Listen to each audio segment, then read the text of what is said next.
Good morning guys, for today's video, welcome back to my page mga kachoko. Ang gagawin pala natin today is magluluto tayo ng ulam at nakita mo naman kung anong lulutuin natin. Ang luto natin is kalabasa, hindi ka naman bulag at yan, nilagyan ko na nga siya ng toyo at saka magic sarap para naman masarap kainin.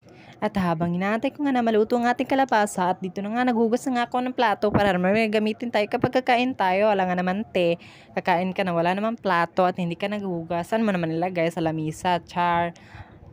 Dog style yan. Keep watching, love blab. At nahihirapan nga ako sa aking boses kasi hindi siya marunong magtagalog and hindi siya marunong magpo-pronounce. Iwan ko kung bakit. Ganun talaga siguro. Ganun siya. Hindi talaga ako, parang hindi marunong mag-pronounce. Ganun talaga siguro pag Bisaya tayo tapos magtatagalog. Hindi talaga, ang hirap. Yung, tinga natin, parang hindi niya kaya mag-pronounce ng Tagalog na At pagkatapos kong nagugas na plato at pinunasan ko ng ating ulam kalabasa at dyan luto na siya. At napatanda ko na kulang siya ng 1 cup na tubig.